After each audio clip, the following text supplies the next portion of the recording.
Tutor 360 में आप सभी का स्वागत है। मैं प्रणव गुप्ता आज आपको वेपर प्रेशर के बारे में बताने जा रहा हूं। तो आओ मिलकर सीखते हैं क्या वेपर प्रेशर। वेपर प्रेशर मतलब हम लिक्विड की बात कर रहे हैं बेसिकली, और लिक्विड के अंदर बहुत से फिनोमिना आते हैं जैसे कि सरफेस टेंशन, विस्कोसिटी या फिर ये वेपर प्रेशर, जिसको आज हम डीपली देखने वाले हैं।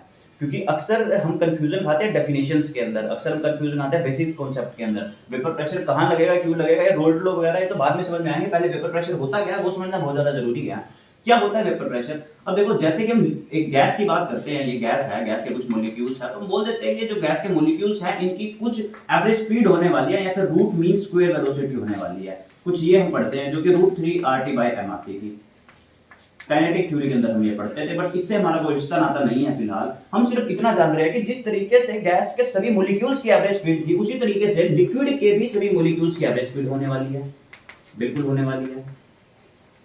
लिक्विड स्टेट के अंदर अगर मैं ये बोल दूं कि मेरे पास ये सारे के सारे मॉलिक्यूल्स हैं, इन मॉलिक्यूल्स की कुछ ना कुछ एवरेज स्पीड होगी, बट स्टिल मैं ये बात भी बोल रहा हूं कि इनमें से कुछ मॉलिक्यूल्स ऐसे होंगे, कुछ मॉलिक्यूल्स ऐसे होंगे, कुछ मॉलिक्यूल ऐसे होंगे जिनकी स्पीड या तो कम होने वाली है। सपोज इन सभी की एवरेज स्पीड v एवरेज में ऐसे दिखा देता हूं, तो कुछ की जो स्पीड है वो v एवरेज वो कम होने वाली है कुछ मॉलिक्यूल्स की, और कुछ मॉलिक्यूल्स की जो स्पीड है वो क्या होने वाली है, ज्यादा होने वाली है।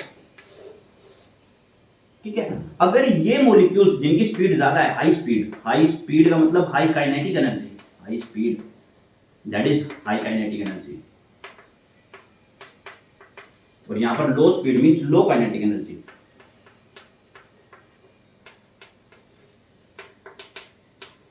हमारा जो कार्यक्रम है वो सारा का सारा इस हाई से होने वाला है, इसका काम है, लो का काम नहीं है। हम हाई के बारे में क्यों पढ़ रहे हैं? क्योंकि मॉलिक्यूल्स को एस्केप करवाना है। एस्केप वही हो सकता है जिसकी स्पीड ज्यादा होगी। किससे ज्यादा होगी? बाकी के सारे मॉलिक्यूल से ज्यादा होगी। तो इस सिंपल से कॉन्सेप्ट को हम थोड़ा सा पढ़ने वाले हैं। अक्सर इसमें कंफ्यूज हो जाते हैं, बट इसमें कंफ्यूज होने की जरूरत नहीं है।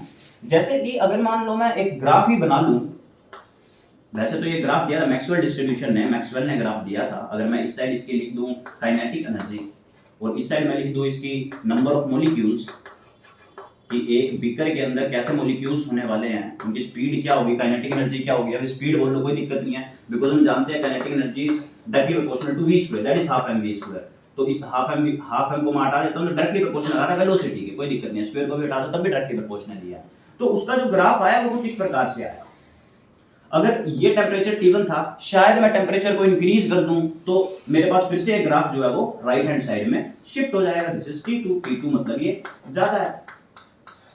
अब ये जो राइट साइड में जो चीजें बनी है आपके यहां पर, इसका मतलब है ये जो मॉलिक्यूल्स हैं ये है जिनकी स्पीड बहुत ज्यादा है, हाई काइनेटिक एनर्जी, जो मैंने बाद में बनाए थे, जो कि रिस्पॉन्सिबल होने वाले हैं इसके लिए, इस वेपर प्रेशर के लिए, हाई काइनेटिक एनर्जी मॉलिक्यूल्स। ठीक है। तो अब देखते हैं, मान लो कि मेरे पास एक बीकर है। बीकर भी क्या बोलता हूं मैं, इसको एक वेसल बोल देता हूं, और इवैक्यूएटेड वेसल जो कि क्लोज्ड है, और साथ ही साथ इसमें अटैच कर देता हूं एक manometer. This is not thermometer, this is manometer. Manometer क्या होता है? मैनोमीटर होता है जिससे हम मेजर करते हैं प्रेशर को, टू मेजर प्रेशर।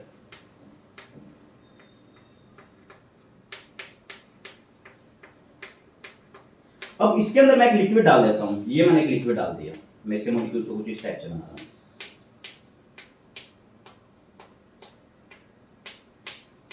और साथ ही साथ ये जो मैंने वेसल लिया है, मैं इसको एक थर्मोस्टेट के अंदर डाल दूं, या फिर इसी को थर्मोस्टेट बोल दूं तो कोई दिक्कत नहीं है। Why? To give a constant temperature, या फिर to maintain a constant temperature, कोई दिक्कत नहीं है दोनों ही बात में। ये कांस्टेंट टेंपरेचर मैं क्यों रख रहा हूं? ताकि मैं वेपर प्रेशर को एग्जैक्ट स्टडी कर सकूं एट अ पर्टिकुलर टेंपरेचर। अब होने क्या वाला है, देखो ये जो मैंने बीकर बनाया है, फिर से वही बात है, कुछ की स्पीड कम होगी, कुछ की स्पीड ज्यादा होगी, और बहुत की स्पीड जो है वो मैक्सिमम होने वाली है, एवरेज होने वाली है, कोई बात नहीं।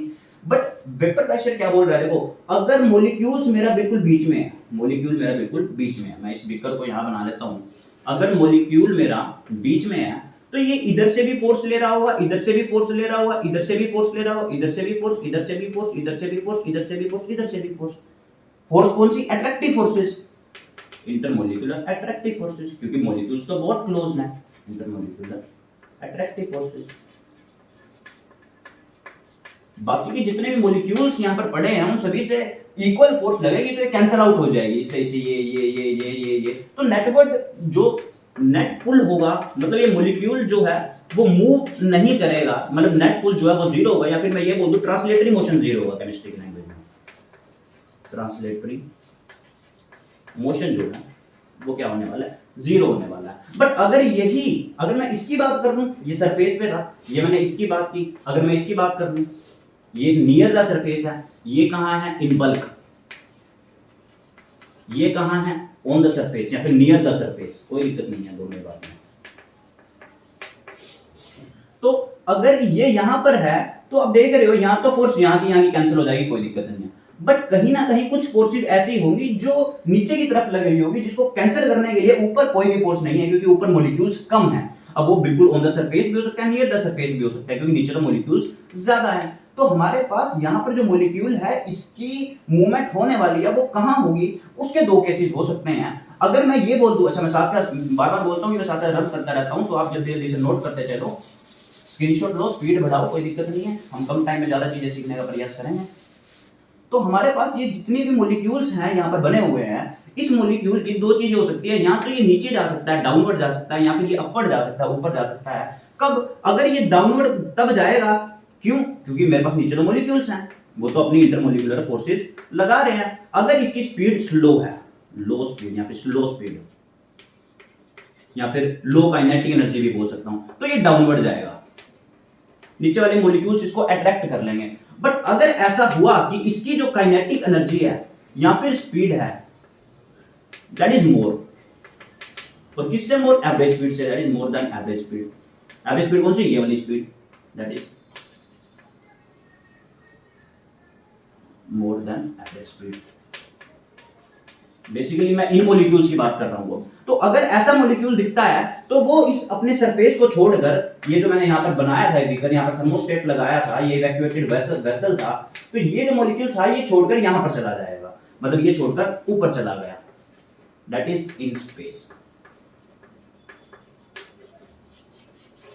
तो हमारे पास मॉलिक्यूल नीचे से लेकर ऊपर जाना शुरू हो चुका है, ठीक है। अब ये जो मॉलिक्यूल है जो कि लिक्विड से गैस में चेंज हो चुका है या फिर वेपर में चेंज हो चुका है, जो खाली स्पेस ऊपर पड़ी थी, जो भी ये वेसल था या फिर बीकर था, टेम्परेचर की वजह से पड़ी हो या फिर कोई और फैक्टर हो, प्रेशर का फैक्टर हो, हमें उससे मतलब नहीं है। बट अगर ये ऊपर चला गया, मतलब ये लिक्विड था, ये गैस में चला गया, तो ये जो लिक्विड से गैस में इसने फेज को चेंज किया, इसी प्रोसेस को मैं बोलता हूं change in phase, change in phase. अब दोस्तों ऐसा भी हो सकता है, ऐसा हो सकता है कि ऐसा होगा कि मेरे पास पक्का, अगर सपोज करो ये दो मॉलिक्यूल थे, दो मॉलिक्यूल अप जा रहे हैं, तो डेफिनेटली जो यहां पर दो मॉलिक्यूल्स ऊपर गए होंगे वो कहीं ना कहीं नीचे भी आएंगे। मतलब ये अगर वेपराइज हो रहे हैं तो यहां पर कंडेंसेशन भी देखने को मिलेगा, और वो stage at a particular temperature, ये सारा का सारा काम मैं थर्मोस्टेट के अंदर कर रहा हूं, मतलब पर्टिकुलर टेम्परेचर के अंदर कर रहा हूं। अगर टेम्परेचर को इंक्रीज करूंगा तो रिजल्ट इंक्रीज हो जाएंगे। तो एट ए पर्टिकुलर टेम्परेचर मेरे पास जब भी ऐसा होगा कि number of molecules that leave, जो सरफेस को लीव कर चुके हैं, दैट लीव द सरफेस, वो किसके इक्वल हो जाएंगे, जो कि मॉलिक्यूल वापस आ रहे हैं, कंडेंस हो रहे हैं, equals to the number of molecules come back। तो जब भी ऐसा हो जाएगा, ऐसी स्टेज को मैं क्या बोलूंगा, फेज इक्विलिब्रियम, फेज इक्विलिब्रियम।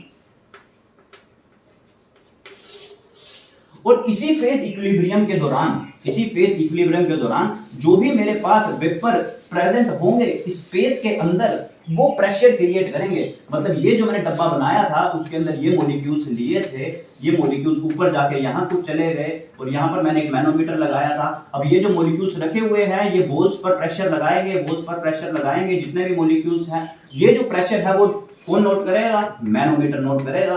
और ये जो भी प्रेशर होगा मैं उसी को क्या बोलने वाला हूं, vapour pressure.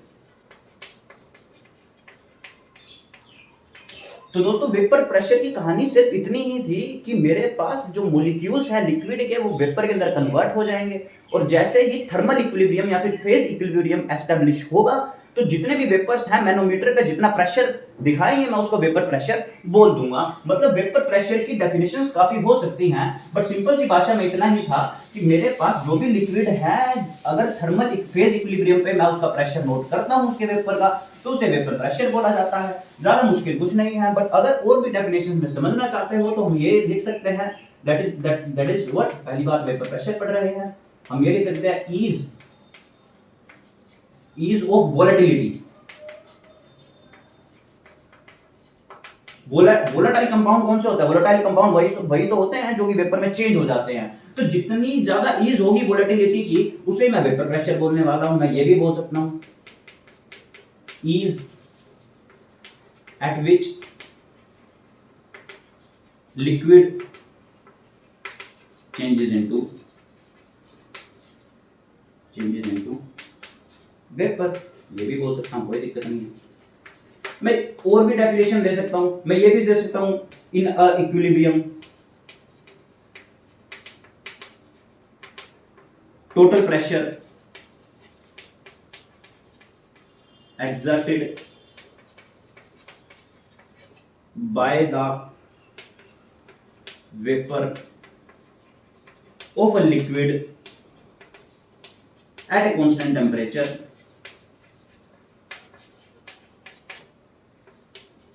is known as vapor pressure।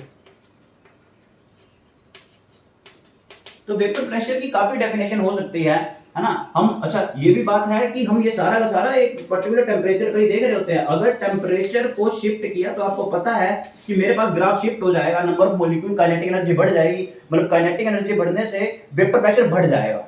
अगर वेपर प्रेशर बढ़ने से होगा क्या? अच्छा, वेपर प्रेशर अगर बढ़ गया मतलब ये मॉलिक्यूल था, मॉलिक्यूल उठ के यहां पर चले गए, तो आप पढ़ते हो that evaporation cause cooling, evaporation cause cooling.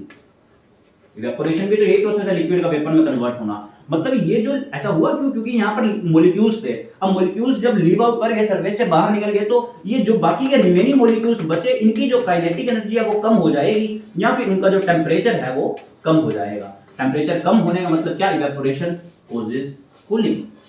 तो अगर ऐसा हो रहा है तो मेरे पास रेस्ट ऑफ द मॉलिक्यूल जितने भी बचे उसकी kinetic energy come, just because उनका टेम्परेचर कम हो चुका है, इसलिए हम उसको वेपर प्रेशर बोलते हैं। अब वेपर प्रेशर के अलावा हमें पढ़ना है एक छोटी सी टर्म के बारे में, that is molar heat of vaporization. Molar heat of vaporisation.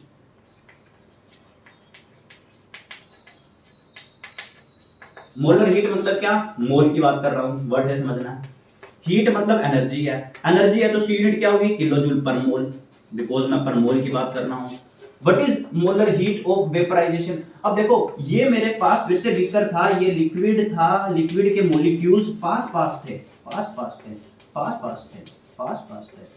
और ये गैस था, गैस के मॉलिक्यूल थोड़े दूर दूर थे। This is gas. हाँ, भले ही इक्विलिब्रियम अटेन हो चुका है, दिस इज लिक्विड, है ना। इक्विलिब्रियम है, इक्विलिब्रियम को मैं इससे ऐसे डोनेट कर देता हूं, डिनोट, सॉरी। तो गैस या फिर लिक्विड के बीच में जब ये इक्विलिब्रियम एस्टैब्लिश हो चुका है, मैं ये जानता हूं कि मॉलिक्यूल लिक्विड के पास पास होते हैं, तो अगर मुझे प्रेशर बढ़ाना है या फिर मैं ये बोल दूं कि मुझे वेपराइजेशन कराना है, मॉलिक्यूल्स को इधर लेके जाना है, तो डेफिनेटली मुझे पता है मॉलिक्यूल पास पास है, इनको दूर दूर लेके जाना है, तो यहाँ पर जो बॉन्ड बना हुआ है इसको तोड़ना पड़ेगा।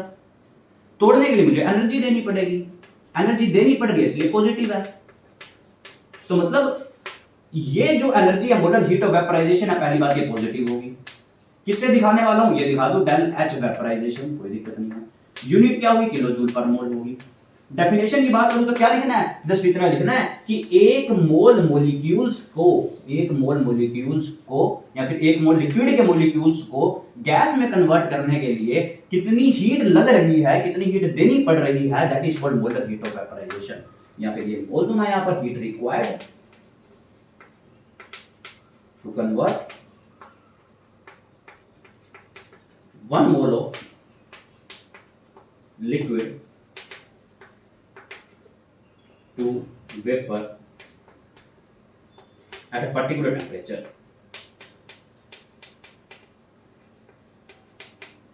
पर्टिकुलर टेम्परेचर पे कौन सा? On it's boiling point.